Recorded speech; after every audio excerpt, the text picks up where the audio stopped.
by clearing out the center first, it allows me to drop, an equal amount of snow on either side. Why do you hate me?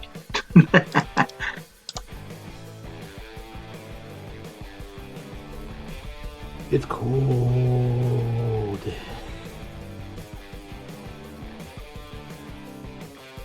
Hello YouTube, and welcome to Big Mike Beard Wisdom. So the channel's up to about 5 episodes so far, and then we're moving forward. This is the next one. This is actually the recovering from the blizzard time lapse, and it'll be tricks on snow blowing.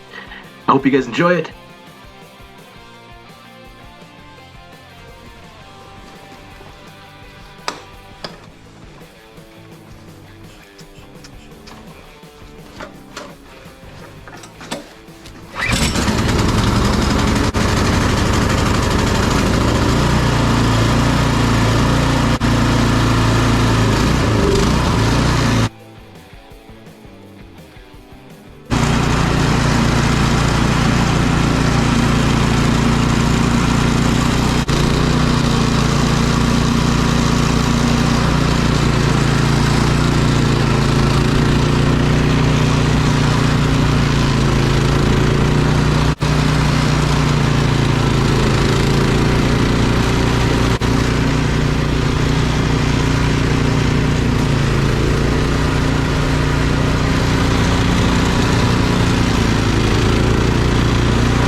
Here I'm going to talk about my couple tips that I can think of as far as when you think you're all done snow blowing and then suddenly the plow comes by. So the plow drivers have probably been out all night, ever since whenever the snow started falling.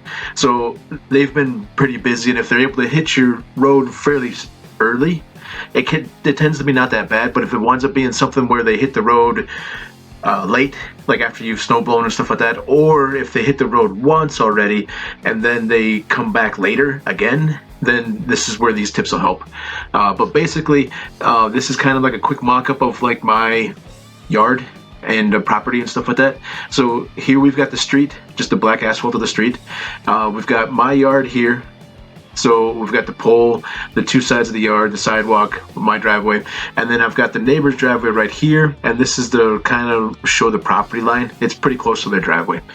But what I would recommend is that you basically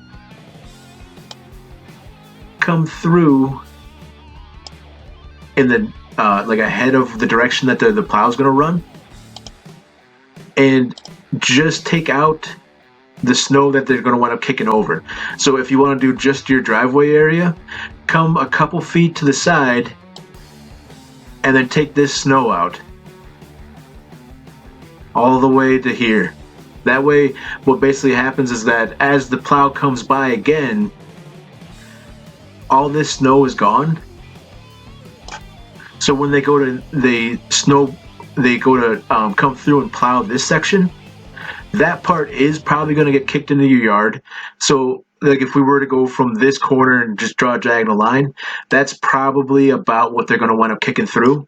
So theoretically, if you did it to there, you might be able to get yourself to here. That way, if it does come through, it's on like your early grass area, and then on your sidewalk in the worst case scenario, and possibly into your yard if there's a whole bunch and the guy's really moving as he's coming through, really picking it up. But by removing the snow here with your snow blower or shovel or whatever you've got, you'll help stop the snow from coming in here. And then as he passes your driveway, if you've cleared this out or not, then basically it'll restart the snow kick again. So it'll start kicking the snow off over here. So what you can do if you really want to avoid maybe doing the sidewalk altogether is you can try taking your snowblower down the road. The only thing that I wouldn't recommend with that though is that there's a lot of salt that could be on the road. There could be asphalt, there could be rocks. So if you don't know that curb and that gutter is kind of clear and free from different stuff, you might be pulling stuff into your snowblower that you didn't want to pull into your snowblower. So, but that's kind of like the trick that I do about every time. Since I started doing this, I really like it just because it makes it so much simpler cleanup wise.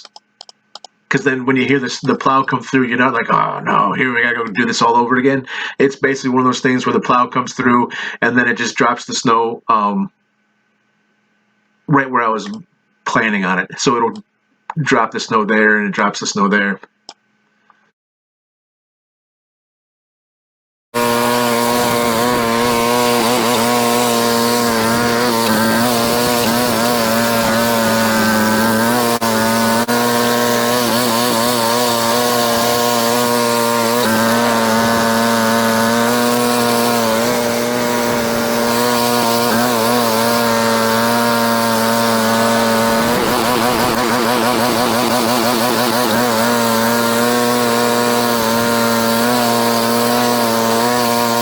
I guess another tip would be basically how you snow blow. So you need to kind of understand that like which direction the wind's blowing. Maybe you've got a really bad day and the wind's blowing in all sorts of different directions, but hopefully you've got something where you know, okay, it's primarily blowing in this direction. The next thing is that you need to be careful whenever you're blowing with the wind, especially if it's a really fast wind, because depending on how high you have your chute set up, you may not wind up dropping the snow where you're expecting to drop the snow. And you may wind up dropping the snow in the neighbor's yard.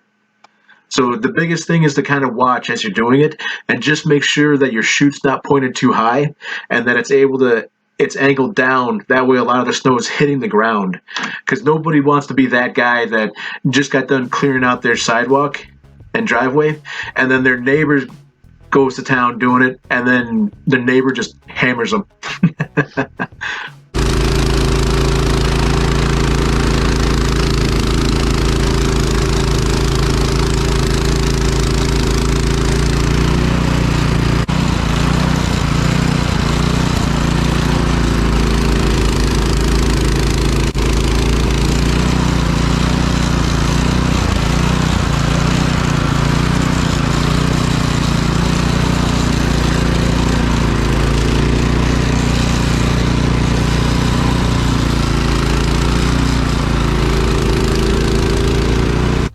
Well, that's it for the video. Hope you guys liked it. Please like and subscribe. So far, we're up to 2 subscribers, and then we're up to 5 videos. This will make number 6, hopefully releasing this Friday. Thanks. Bye.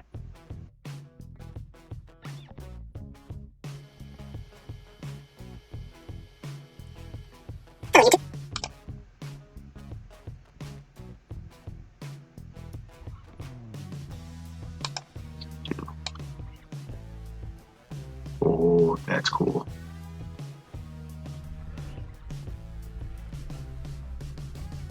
Oh, it's cold outside. So let's talk real quick about the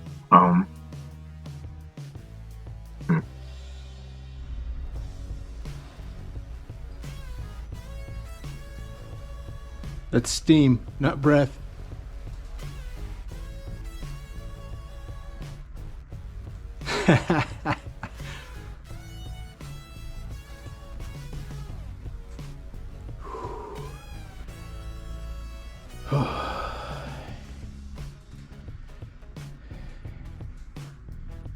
Move up north, they said.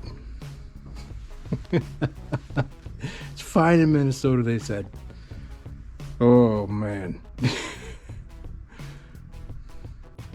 Okay, so basically it's kicked up snow and it's covered up into here. And then, crap,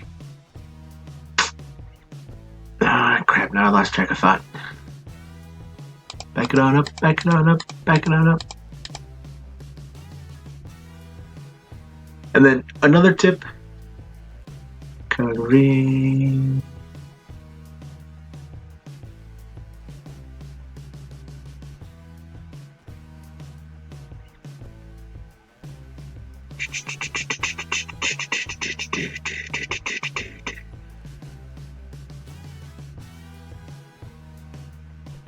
Hopefully no weird images come out of this random shape.